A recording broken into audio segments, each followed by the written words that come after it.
Hi అండి, నేను మీ శ్రీలత. ఈరోజు అటుకులతో ఎంతో తేలిగ్గా చేసుకునే పొంగల్ని చూపిస్తాను. చూడండి, అటుకులు, బెల్లము, జీడిపప్పు, బాదం పప్పు, ద్రాక్ష, గార్నిష్కి ఇది వచ్చి ఇలాచీ పౌడర్ అండి. మనం ముందుగా తీసుకున్న బెల్లాన్ని ఇలా నలగట్టుకొని ఒక గ్లాస్ వాటర్ పోసుకునేసి దీన్ని కరిగించుకుందామండి.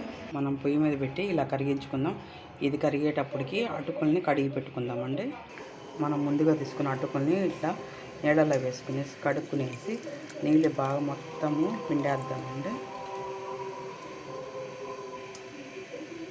బెల్లం కరిగేటప్పటికి అంతలోకి జీడిపప్పు అవంతా వేయించుకొని రెడీ చేసుకుంటున్నామండి. ఇలా ఒక బాటలు పెట్టుకొని ఒక స్పూన్ నెయ్యి,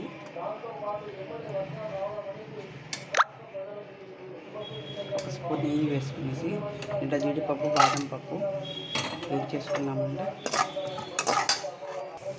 జీడిపప్పు, బాదం పప్పు, ఎండు ద్రాక్ష వేగిపోయాయండి. ఇప్పుడు మనం ముందుగా కడిగి పెట్టుకున్న అటుకులను కానీ దీంట్లోనే వేసేసుకుందాం.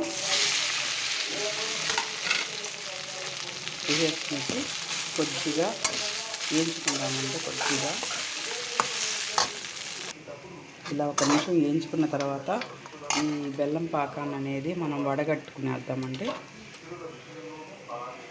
బెల్లం కూడా ఇలా వేసేసామండి, వడగట్టేసి దీంట్లో ఇప్పుడు మనం ఇలాచీ వేసేసుకుంటాము.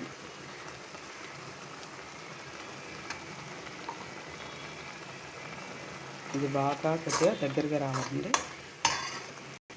చూడండి, ఇలా ఉడికిపోయిన తర్వాత కొద్దిగా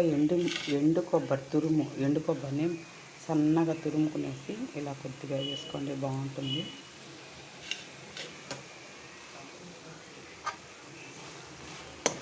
అంతే అండి, ఎంతో టేస్టీగా ఉండే అటుకులతో పొంగలి రెడీ అయిపోయేసింది. ఈ వీడియో కనుక మీకు నచ్చితే లైక్ చేయండి, షేర్ చేయండి, సబ్స్క్రైబ్ చేయండి.